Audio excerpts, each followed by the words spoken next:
बिस्मिल्लाहिर्रहमानिर्रहीम। अस्सलाम वालेकुम dear aspirant, my name is Zeeshan Ali.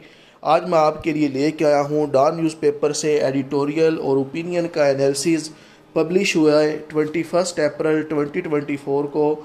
उम्मीद करता हूँ कि आप सब लोग खैरियत से होंगे। ये है जी पिक्चर डॉन न्यूज़पेपर से आज जो शो कर रही है कि आसिफ अली जरदारी जो पाकिस्तान पीपल पार्टी को रिप्रेजेंट करते हैं, उन्होंने पार्लियामेंट के अंदर तकरीर की है जिसके अंदर उन्होंने इस बात पे फोकस किया है पाकिस्तान के अंदर जो पॉलिटिक्स के अंदर पोलराइजेशन देखने को मिलती है, डिवीजन देखने को मिलती है, उसको ख़त्म किया जाए। लेकिन जो पार्लियामेंट के अंदर उस वक्त अपोजिशन पार्टी के जो मेंबर मौजूद थे, उन्होंने उसी वक्त हंगामा क्रिएट कर दिया और जरदारी साहब की जो स्पीच है उससे सुनने से इनकार कर दिया। ये पिक्चर शो कर रही है कि जो अपोजिशन पार्टी है वो एरो बरसा रही है पोलराइजेशन के, डिवीजन के, किसके ऊपर जी, अपोजिशन पार्टी के ऊपर, और जिसमें जी आसिफ अली जरदारी रिप्रेजेंटेटिव हैं करंट गवर्नमेंट के अंदर, वो प्रेसिडेंट है। ये है जी हमारा फार्मूला, डेट इज़ BRU। हमने अप्लाई करना है जी BRU फार्मूला, बिल्ट करना है हमने डाटा से हमने इंफॉर्मेशन लेनी है। इंफॉर्मेशन को जब आप ऑर्गेनाइज़ करेंगे तो वो नॉलेज बन जाएगा। साथ आपने वोकैबुलरी वर्ड स्ट्रॉन्ग करने हैं, अपनी कॉन्शियसनेस को स्ट्रॉन्ग करना है और इस डाटा और नॉलेज को आपने इस्तेमाल करना है। पाकिस्तान अफेयर का पेपर हो, करंट अफेयर का पेपर हो, ऐसे राइटिंग हो, जो आपके ऑप्शनल सब्जेक्ट्स हैं उनका पेपर हो, उसमें इस डाटा से, नॉलेज से आपने हेल्प लेनी है। साथ साथ अपनी जो क्रिटिकल थिंकिंग है वो स्ट्रॉन्ग करनी है। क्रिटिकल थिंकिंग, ऑब्जेक्टिव एनालिसिस, जिस तरह 4 MCQs आपके पास हैं, एक MCQs है उसके अंदर 4 ऑप्शन हैं, 3 जो हैं डिस्ट्रैक्टर होते हैं, 1 राइट होता है। तो आप एनालिसिस करके जो राइट ऑप्शन क्लिक करते हैं, that is also example of critical thinking. और साथ साथ आपने अपने आर्गूमेंट स्ट्रॉन्ग करने हैं।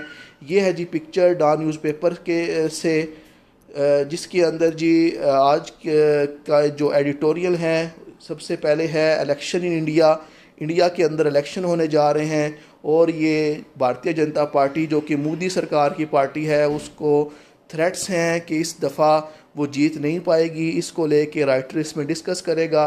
इस्लामाबाद हाई कोर्ट को जो लेटर मिला था इंटेलिजेंस एजेंसीज़ की तरफ से, जिसकी वजह से जुडिशरी जो है उसके अंदर काफ़ी जो है आपको डिस्कशन देखने को मिली। और इस इस्लामाबाद हाई कोर्ट के लेटर पे जो जुडिशरी का एक्शन आया है उसको हम इसमें डिस्कस करेंगे। ओलंपिक्स प्रिपरेशन, अब जी 2024 में जुलाई के अंदर ओलंपिक्स होने जा रहे हैं। पाकिस्तान की तरफ से अरशद नदीम हैं और कुछ एथलीट हैं, उसके बारे में है ये। उसके अलावा जी फैज़ाबाद इंक्वायरी डिबेट, फैज़ाबाद धरना जो हुआ था 2017 पे, उसके बारे में रिपोर्ट पब्लिश होने हुई है, उसको लेके राइटर डिस्कस करेगा। PTI मैनी डायलमा, PTI अभी बहुत ऐसी सिचुएशन में है जिसमें वो डिसाइड नहीं कर पा रही कि आया क्या वो जो है प्रेजेंट करेगी आने वाले वक्त में। उसके अलावा जी plan for Pakistan, climate issue को डिस्कस करेगी। इसमें आथर और पाकिस्तान का क्या प्लान है कि पाकिस्तान किस तरह क्लाइमेट की वजह से जो अफेक्ट हो रहा है, क्लाइमेट की वजह से जो प्रॉब्लम्स आ रहे हैं, पाकिस्तान उसको टैकल करने के लिए क्या प्लान करेगा। नो गुड ऑप्शन, ये जी इसराइल की जो जुल्म है जो गज़ा के अंदर बढ़ता जा रहा है। गज़ा के अंदर 6 महीनों से ज़्यादा हो गए हैं जी, इन्होंने 35,000 से ज़्यादा लोग मर चुके हैं। वहाँ पे जो बच्चे हैं वो यतीम हो चुके हैं। जो जुल्म है इसको इंटरनेशनल लेवल पे काफ़ी लोग क्रिटिसाइज़ कर रहे हैं। UNO की रेजोल्यूशन को भी इसराइल नहीं मानता।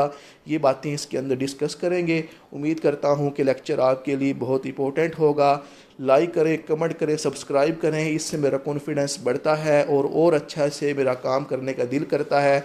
सबसे पहला एडिटोरियल है जी इलेक्शन इन इंडिया। इंडिया के अंदर जी इलेक्शन होने जा रहे हैं। India multi stage election have commenced, तो वहाँ पे जी इलेक्शन की जो कैंपेनें हैं वो शुरू हो गई हैं। विद अनएम्प्लॉयमेंट, वहाँ पे जो इशू है अनएम्प्लॉयमेंट का, बेरोज़गारी बहुत ज़्यादा बढ़ गई है, महंगाई बहुत बढ़ गई है, इकोनॉमिक जो है मायूसी बढ़ रही है वोटर के अंदर, जिसकी वजह से जी मोदी की गवर्नमेंट को ख़तरा है।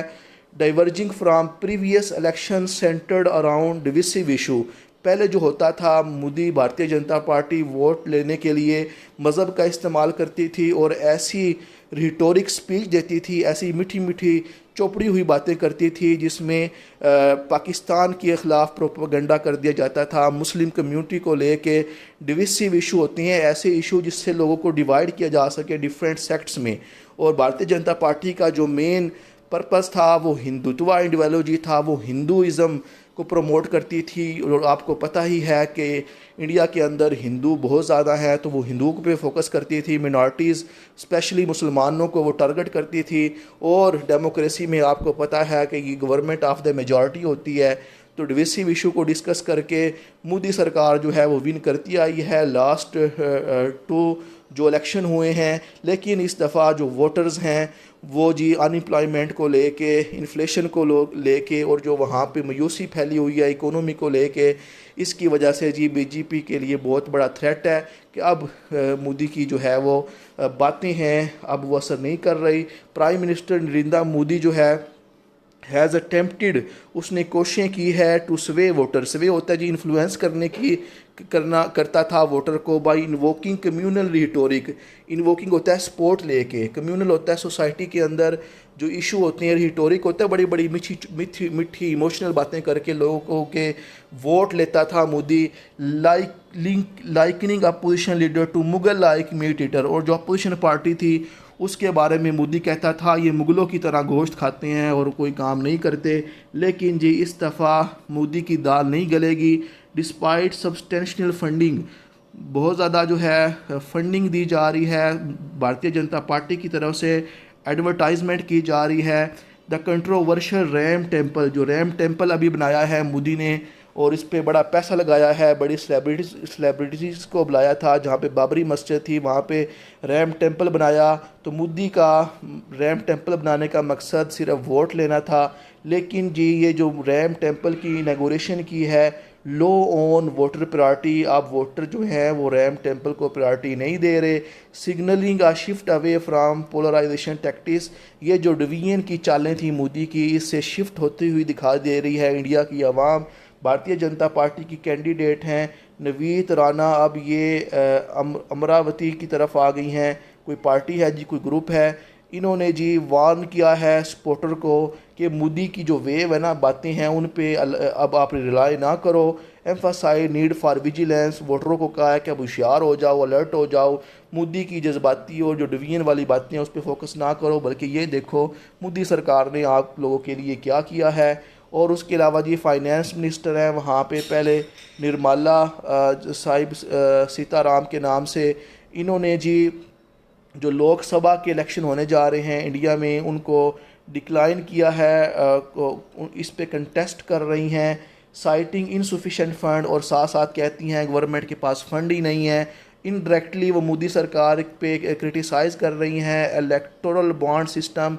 आपको पता है जी जिसमें इलेक्टोरल बॉन्ड सिस्टम मैंने पहले भी बताया था, भारतीय जनता पार्टी जिसमें मेन बेनिफिशरी रही है, ये क्या स्कैंडल था मैं दोबारा आपको बता देता हूँ। इलेक्टोरल बॉन्ड स्कैंडल जो है ना, इसमें जी खुफिया तौर पे जो पार्टी के सपोर्टर थे ना उनसे ली जाते थे पैसे, और अपोजिशन पार्टीज़ भी जितनी भी थी वो भी पैसे लेती थी। और भारतीय जनता पार्टी क्योंकि गवर्नमेंट में थी, जितने भी बड़े कंट्रैक्टर थे वो भारतीय जनता पार्टी को सीक्रेटली पैसे भेजते थे, और अपोजिशन पार्टी को भी लोग जो पैसे भेजते थे सारा रिकॉर्ड जो था वो भारतीय जनता पार्टी के पास था।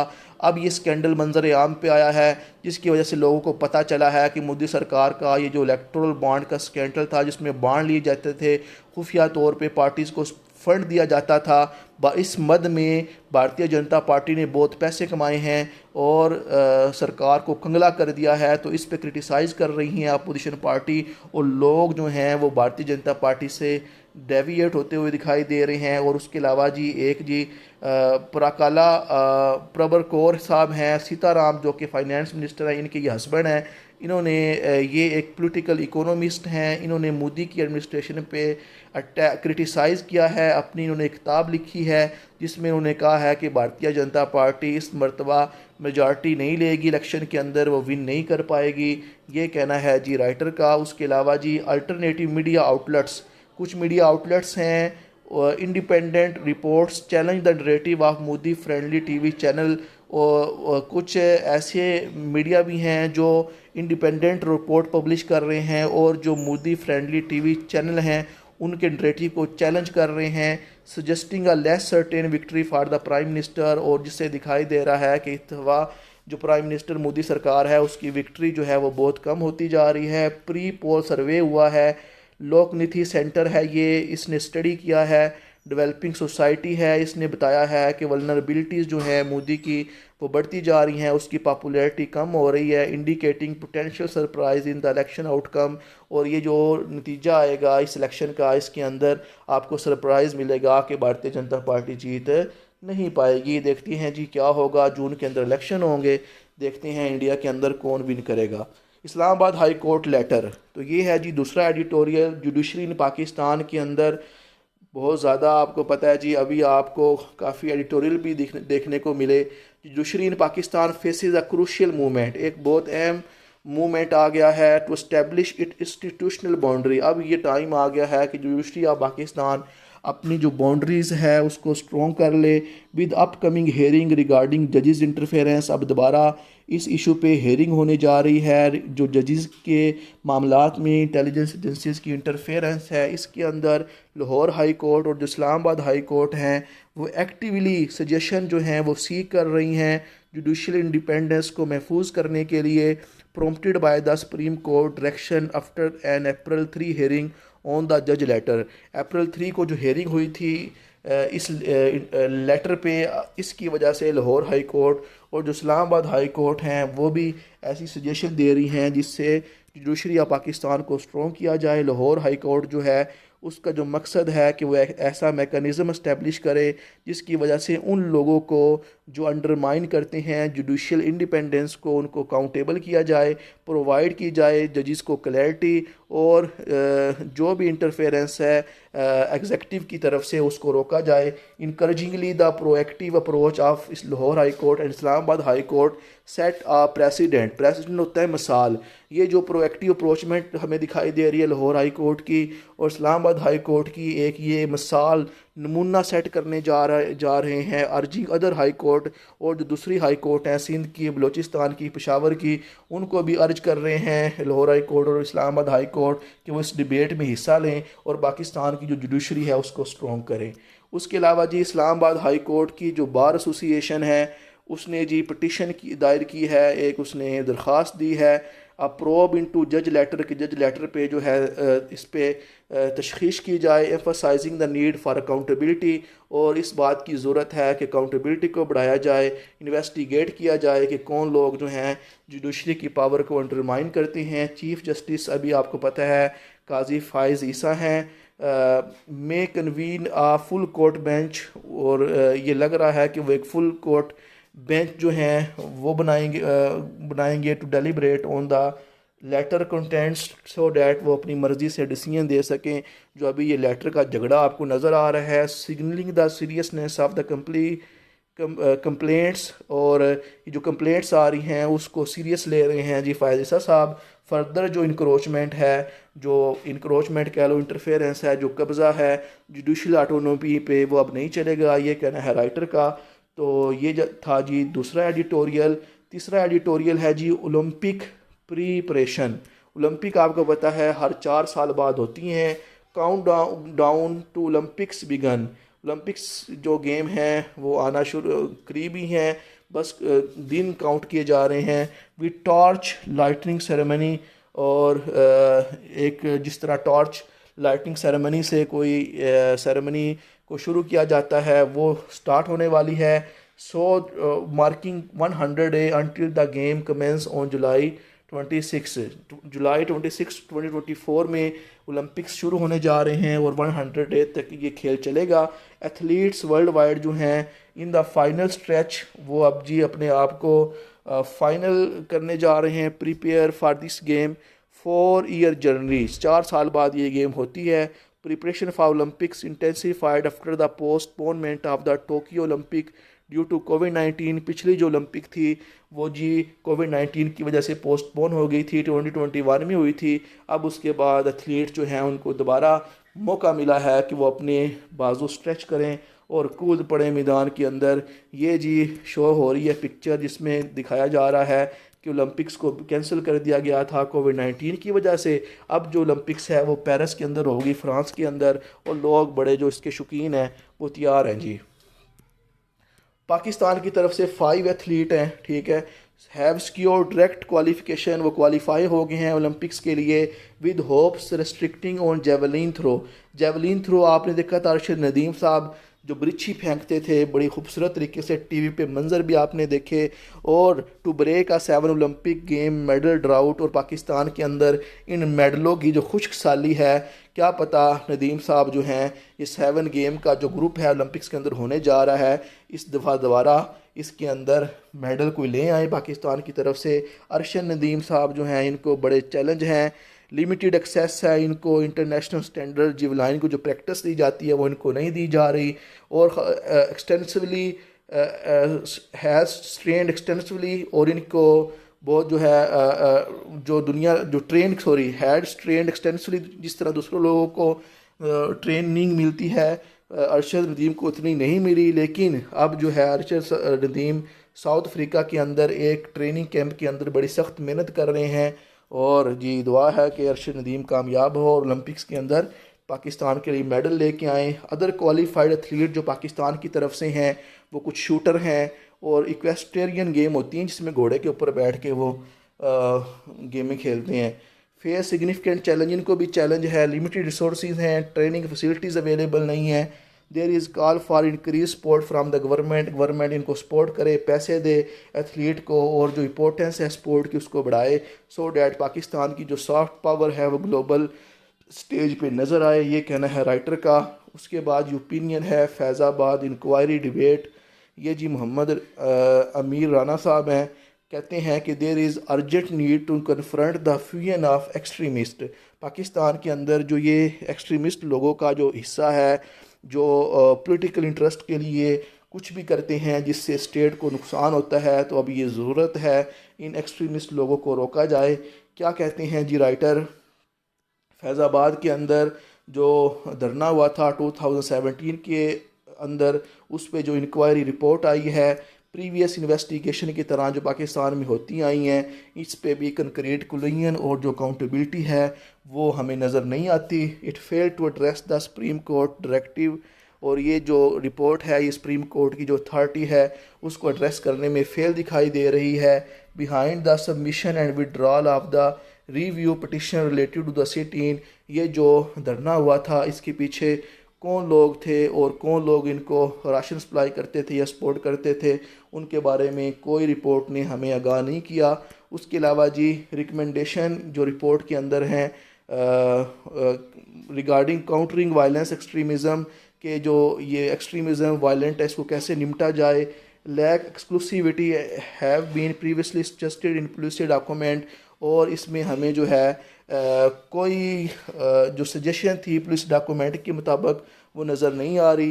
Report over look the state manipulation of religious, ये जो रिपोर्ट है ये नज़रअंदाज कर रही है कि स्टेट को किस तरह मैनिपुलेट किया जाता है रिलीजियस लोगों की तरफ से, एक्सट्रीमिस्ट लोगों की तरफ से पॉलिटिकल पर्पस को गेन करने के लिए। और इसमें जी राइटर साहब जो हैं एग्जांपल दे रहे हैं कि किस तरह तरीके बैक पाकिस्तान राइज हुई और उसने किस तरह गवर्नमेंट ऑफ पाकिस्तान को फ्रांस के जो एम्बेसडर को भेजना था 2021 में, किस तरह स्टेट को जो है उन्होंने मैनिपुलेट किया। उसके अलावा जी despite effort to counter extremism extremist ideology, ये जो एफ़र्ट की जा रही हैं कि एक्सट्रीमिस्ट लोगों की जो आइडियालॉजी है उससे निपटा जाए। State has struggle to control group like the TLP, state की जो स्ट्रगल है तरीके बाइक पाकिस्तान को ग्रुप को कंट्रोल करने की, ये हाईलाइट करती है कि हमें कम्प्रीहेंसिव स्ट्रेटजी बनाने की ज़रूरत है, और रिलीजियस स्कॉलरशिप जो हैं उनको मॉडरेट करने की ज़रूरत है, उनकी जो ट्रेनिंग है वो करने की ज़रूरत है, सो डैट ऐसे स्कॉलर पैदा हों जो सही तरह से जो है लोगों को इस्लाम की तलीमात दें और एक्सट्रीमिस्ट लोग क्रिएट ना हों। Report failure to hold anyone accountable, report जो आई है इसमें कोई भी जो है उसको अकाउंटेबल नहीं किया जा रहा। Has allowed group like the TLP to maintain influence, अभी भी TLP का जो इन्फ्लुएंस है वो मेंटेन है। एक्सप्लॉयट द स्टेट वल्नरेबिलिटी, और ये स्टेट को एक्सप्लॉयट कर सकती हैं, इससे स्टेट की वल्नरेबिलिटी और बढ़ेंगी। Perpetuating compromise and challenging the state authority, और ये जो एक्सट्रीमिस्ट लोग हैं ये जी अपने कंप्रोमाइज़ स्टेट को करने पड़ते हैं इनके साथ, और स्टेट अथॉरिटी जो है उसके लिए चैलेंज बढ़ता जा रहा है। उसके अलावा जी addressing deficiency in religious education, writer कहता है कि जो रिलीजियस एजुकेशन है इसमें जो कमियां हैं उनको दूर किया जाए। जो स्कॉलरी माइंड हैं, स्कॉलर्स जो हैं वो ट्रूली बेस पे, नॉलेज बेस पे उनके माइंड जो हैं वो क्रिएट किए जाएं, सो डैट वो रेडिकल आइडियालॉजी जो पाकिस्तान में है, जो डिवीजन की सेक्ट बेस्ड जो आइडियालॉजी पैदा हो रही है उससे निपटा जा सके, और जो स्टेबिलिटी है उसको इफेक्टिवली हम मेंटेन कर सकें। जब तक हम अकाउंटेबिलिटी नहीं लेके आएंगे, कंप्रीहेंसिव स्ट्रेटजी नहीं लाएंगे, तो इन रेडिकल ग्रुप के साथ हमेशा स्टेट को कंप्रोमाइज़ करना पड़ेगा, जिसकी वजह से स्टेट की जो अथॉरिटी है और जो इंटरेस्ट है वो कम होता आएगा। तो ये जी इशू है जिसको डिस्कस कर रहे थे राना साहब। उसके बाद है जी PTI मैनी डायलमा। PTI आपको पता है जी एक जमात जो बहुत पावरफुल होके उठी है पिछले कुछ सालों में। डोनाल्ड ट्रंप जो है उसके साथ इमरान खान ने मुलाकात भी की थी, तो मुलाकात के अंदर डोनाल्ड ट्रंप ने नाइस थिंग की थी, इमरान खान के बारे में काफ़ी अच्छी बातें की थी, लेकिन डोनाल्ड ट्रंप असल में सऊदीया को ज़्यादा लाइक करते हैं, पाकिस्तान को लाइक नहीं करते, क्योंकि उनके अपने नेशनल इंटरेस्ट की वजह से। तो ये है जी अब्बास नासर साहब, ये क्या कहते हैं, PTI को अभी मल्टीपल चैलेंज फेस करने को मिल रहे हैं सिग्निफिकेंट पब्लिक सपोर्ट के बावजूद। ये जो रीसेंट स्टेटमेंट आई है PTI की तरफ से कि वो सर्वाइवल की स्ट्रगल कर रहे हैं, और उसके अलावा जी जिस तरह अब ये देखने को मिला था कि इस्टेब्लिशमेंट के साथ उनकी जो है कुछ मुलाकातें हो रही हैं, लेकिन बाद में इसको डिस्पोज भी इस बात को जो है वो पार्टी की तरफ से कहा गया कि ये वैसी र्यूमर है।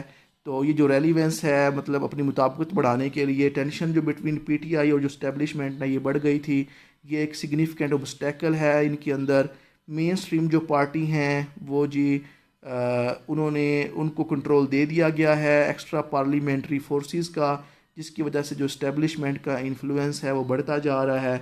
ये कहना है राइटर का। जो PTI के लीडर हैं शेर अफजल मरवत साहब, उनका एक बयान आया है सऊदी अरेबिया का, जो अभी आपको पता है जी फॉरेन मिनिस्टर और उसके साथ जो लोग आए थे उसके बारे में शेर अफजल मरवत साहब ने कहा है कि सऊदी अरेबिया भी जो कंस्पायरेसी हुई है रजीम चेंज की PTI के लिए उसमें इन्वॉल्व था, जिसकी वजह से इंटरनल डिवीजन जो है वो बढ़ती हुई दिखाई दी, और जो पार्टीज़ है उसका प्रेशर जो था शेर अफजल मरवत की तरफ वो बढ़ा। लेकिन शेर अफजल मरवत साहब ने कहा है कि ये मेरी पर्सनल ओपिनियन है, मुझे पार्टी ने नहीं कहा था ये बयान देने को। तो ये कहना है जी राइटर का। डिस्पाइट इनिशियल गुडविल, हालांकि अभी सऊदीया जो है वो पाकिस्तान में इन्वेस्टमेंट करने जा रहा है, वो need of money for the stability of country. बाकी जो पोलराइजेशन पॉलिटिक्स है ये बैडली इफेक्ट करती है आपकी इकोनॉमी पे। डिस्पाइट इनिशियल गुडविल, शुरू के अंदर इमरान खान और जो सऊदी क्राउन प्रोविंस है उनके अंदर बड़े रिलेशन अच्छे दिखाई दिए गए थे। 2019 में जब मोहम्मद बिन सुलेमान आए थे तो खान साहब ने खुद गाड़ी ड्राइव की थी और उन्होंने बड़ी खुश मजाजी का मुजाहरा किया था, और रिलेशन हम सोड हो गए थे, ख़राब हो गए थे पाकिस्तान और किंग मोहम्मद बिन सुलेमान के। जब जी उनको इल्ज़ाम दिया था इमरान खान ने UN जनरल असम्बली के अंदर, जब वो एक ट्रिप पे गए थे तो जो वहाँ पे जो अनकाइंड रिमार्क्स थे इमरान खान के मोहम्मद बिन सुलेमान के रिलेटेड, उसकी वजह से जो रिलेशन थे सऊदी अरेबिया के और पाकिस्तान के वो ख़राब हुए थे, लेकिन अब दोबारा ठीक हो गए हैं। और जो अभी डिक्लेरेशन आया है फॉरेन मिनिस्टर सऊदी अरेबिया का आया है, that is good gesture in positive relation of Pakistan with Saudi Arabia. PTI supporter including influential overseas Pakistan, PTI के जो सपोर्टर हैं, जो मीर लोग हैं पाकिस्तानी और प्रोफेशनल लोगों की जो लॉबी है, इनका हमेशा जो है पार्टी के इंटरेस्ट के लिए बात करते हैं US के अंदर। और ये जो इनकी कंग्रेशनल सपोर्ट है, इज्तिमाई जो सपोर्ट है US के अंदर, ये जस्ट एक पॉजिटिव जेस्चर है पीटीआई के लिए, लेकिन यूएस की तरफ से कोई कंसेशन पीटीआई को नहीं मिली कोई खासी। ये कहना है राइटर का। Speculation about a potential change, और इस बात पे सोचा जा रहा है कि यूएस की जो लीडरशिप चेंज होने जा रही है इलेक्शन के बाद, डोनाल्ड ट्रंप के आने के चांसेस हैं, इसका क्या खान पे कोई इम्पेक्ट पड़ेगा। तो ये कहता है कि सिर्फ बातें ही हैं। ये जो यूएस की जो पॉलिसी है पाकिस्तान की तरफ, वो अनलाइकली लग रही है। ऐसा लग रहा है कि पाकिस्तान की तरफ कोई यूएस की पॉलिसी में अच्छा खासा चेंज नहीं आएगा। ये जस्ट कहना है राइटर का। उसके अलावा जी, the safest approach for political party in Pakistan, political party अगर अपने आप को सेफ करने चाहती हैं पाकिस्तान के अंदर, एक तो पब्लिक सपोर्ट पे रिलाई करें, दूसरा जो पाकिस्तान के अंदर जो एंटिटीज़ है ना कानून नाफज करने वाली, उनसे ताउन करें, उनके साथ बिगाड़ पैदा ना करें, तब जाके वो पाकिस्तान में सेव रह सकती हैं। और मीनिंगफुल चेंज जो है वो ना लाएं कानून नाफज करने वाली एजेंसीज़ के साथ, rather than banking on external factor like change in US leadership. और जो एक्सटर्नल फैक्टर है ना कि यूएस लीडरशिप पे आप फोकस करते हैं, इससे बजाय आप घर में ही अपनी जो एजेंसीज़ हैं और जो पब्लिक हैं उस पर रिलाई करें ना, तो पाकिस्तान की जो पॉलिटिकल पार्टीज हैं वो सेफ रह सकती हैं। ये कहना है राइटर का।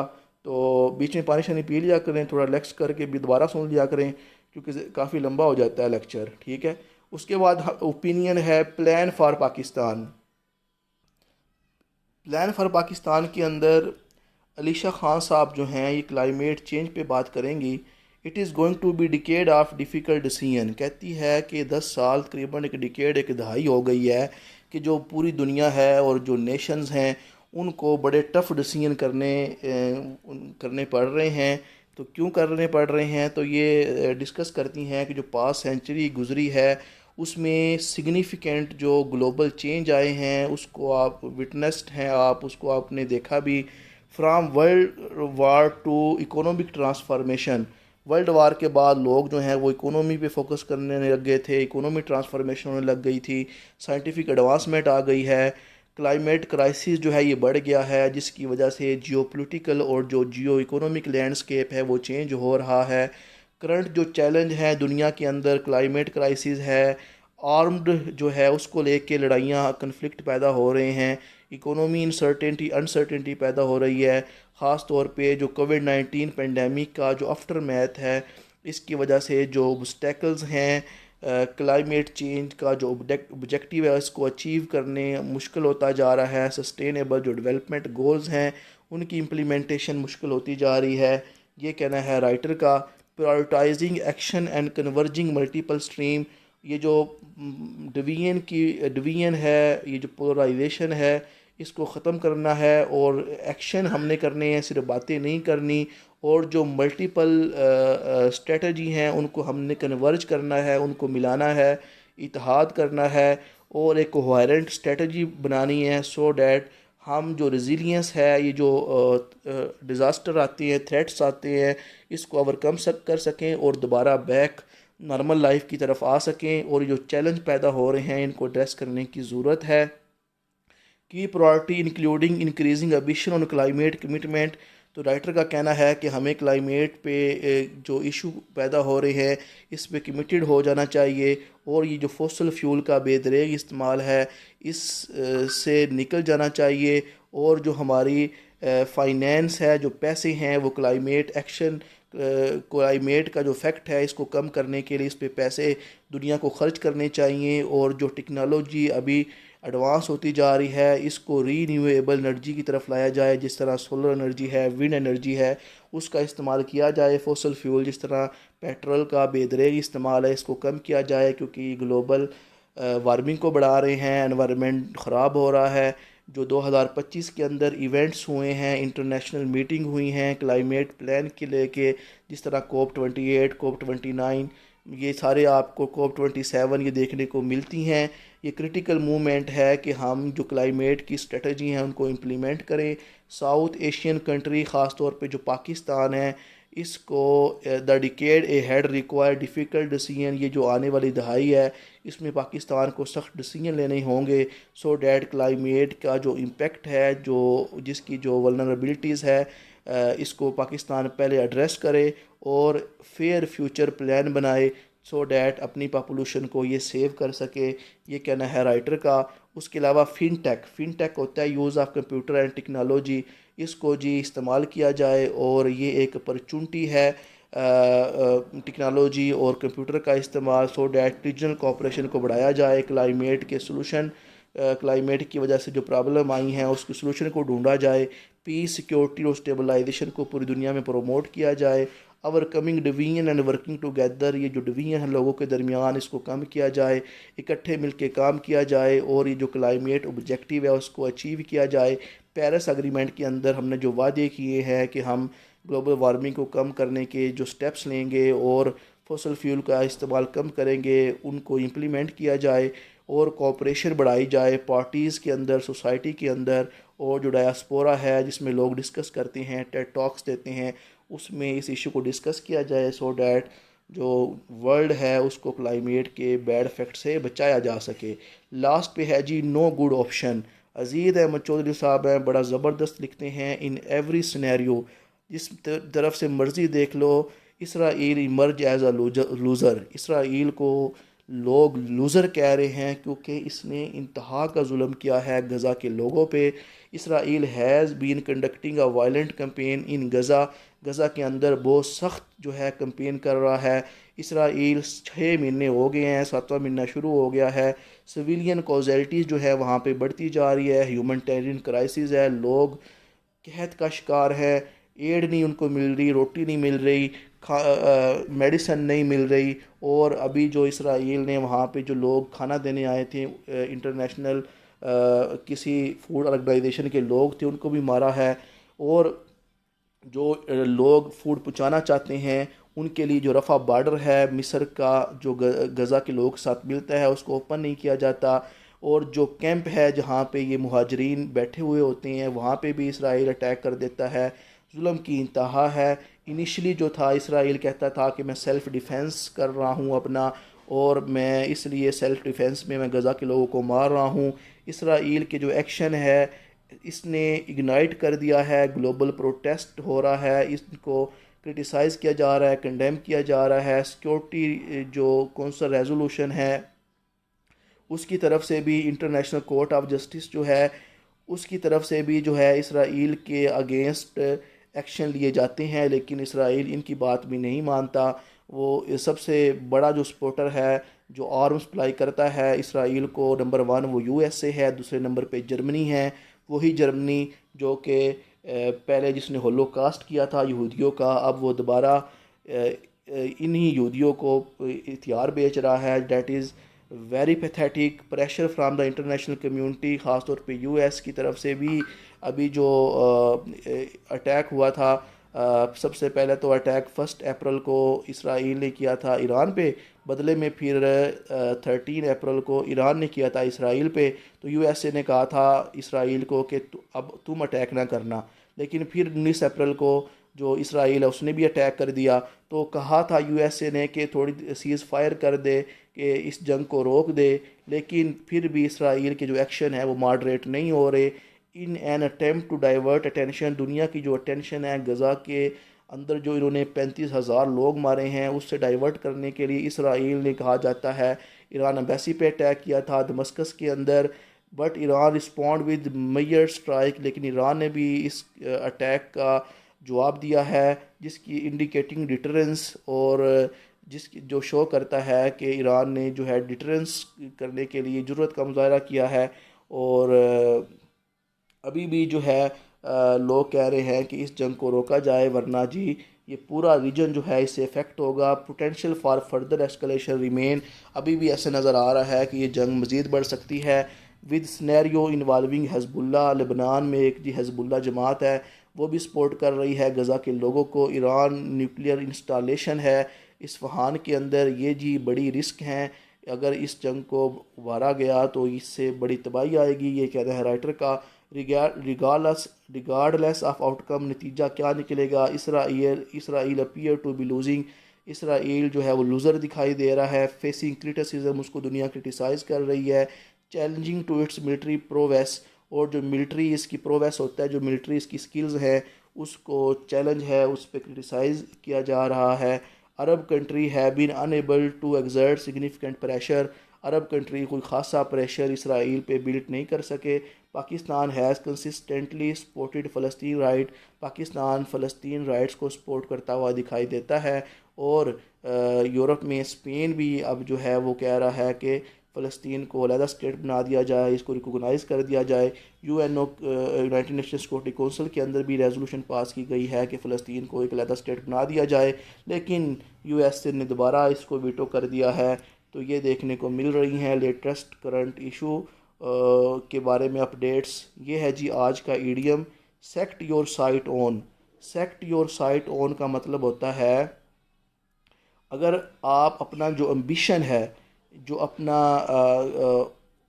मकसद है, जो आप अचीव करना चाहते हैं, उस पर अगर आप अटेंशन देना, उसे कहते हैं set your sight on. For example आपकी एम्बिशन है, आपका पर्पस है टू बी अ ब्यूरोक्रेट, ठीक है, तो या जो भी आप बनना चाहते हैं, सो अगर आप उसकी तरफ अटेंशन देते हैं तो आप कहेंगे I am set your sight on your goals. तो इसमें आपने जिस तरह माइक्रोसॉफ्ट कंपनी है वो अपना सेट कर रही हैं अपना साइट कि उन्होंने मज़ीद अपनी जो डेवलपमेंट हैं वो आईटी के अंदर लेके आनी है। सो ये आपने इडियम याद कर लेना है। सेट योर साइट ऑन का मतलब है if you set your sight on something or set your sight on doing something, it become the target of your ambition or the object of your attention. जब कोई भी object आपकी attention खींच ले तो आप कहेंगे set your sight on on your purpose, on your vision. तो ये आपने कर लेना है। कंपेनर होते हैं जी मुहिम चलाने वाले, एक्टिविस्ट, एडवोकेट, क्रूसेडर। इसके एंटोनम है अपोनेंट्स, ठीक है। पोलराइजेशन होती है जी division between two groups, division separation. इसका अपोजिट है एंटोनम है हारमनी, यूनिफिकेशन। उसके अलावा जी इंस्टीट्यूशनल होता है जी इदारे जो होते हैं, ऑर्गेनाइजेशन जो होती हैं सिस्टेमिक वे में जो चलती हैं। तो इसका एंटोनम इंडिविजुअल हो जाएगा। Participation, involvement, engagement. इसका अपोजिट एक्सक्लूजन हो जाएगा, एब्सेंस हो जाएगा। उसके अलावा जी सिंबॉलिक होता है इलामती, एम्ब्लीमेटिक, फिगुरेटिव। और इसका एंटोनम है कंक्रीट, लिटरल, रियल। हार्डशिप होता है मुश्किल, एडवर्सिटी, मिसफॉर्चून। इसका जो एंटोनम है वो कंफर्ट, इजी, लग्जरी। फ्यूजन होता है जी मिक्सचर, कम्बिनेशन। इसका एंटोनम है सेपरेशन। मार्जिनलाइजेशन होता है जी किनारा कशी कर लेना, एक्सक्लूड कर देना, निगलेक्ट कर देना, डिस्प्लेस कर देना। इसका एंटोनम है इनकॉर्पोरेशन, एम्पावरमेंट। उसके अलावा जी इस्ट्रेंजमेंट होता है दूरी, ठीक है। एलिनेशन सिनोनिम है इसका सेपरेशन। एंटोनम इसका reconciliation, reunion, connection. Lobbying, lobbying होता है जी एडवोकेसी, आपस में लोगों का इकट्ठे हो जाना। और इसका एंटोनम है अपोजिशन, रेजिस्टेंस, बॉयकॉटिंग। उसके अलावा कन्वर्जेंस होता है इत्तेहाद, कन्फ्लुएंस। इसका सिनोनिम है डाइवर्जेंस, सेपरेशन। इसका एंटोनम है वल्नरेबिलिटी होती है जी ससेप्टिबिलिटी, वीकनेस। और इसका एंटोनम है रेजिलियंस, स्ट्रेंथ, इनवल्नरेबिलिटी। उसके अलावा फिरोशियस होता है शिद्दत अख्तियार करना, फायरस, वायलेंट होना। उसके अलावा जी जेंटल, इसका एंटोनम है विशियस। इसका सिनोनिम है हुब्रियस होता है जी गुरूर, एरोगेंस, प्राइड। इसका सिनोनिम है इगोटिज़म, कंसीट। और इसका एंटोनम है ह्यूमिलिटी। उसके बाद जी है यही था जी आज का लेक्चर। उम्मीद करता हूँ कि आपको ये अच्छा लगा होगा। लाइक करें, सब्सक्राइब करें, कमेंट करें। और उसके अलावा जी दुआओं में याद रखें। अल्लाह आप सबको कामयाब करे। अगर आप डटे हुए हैं, डेली का काम डेली करते हैं, थोड़ा थोड़ा करके आप अपनी मंजिल को अचीव कर लेंगे। Best of luck. मिलते हैं अगले लेक्चर में। अल्लाह हाफिज़।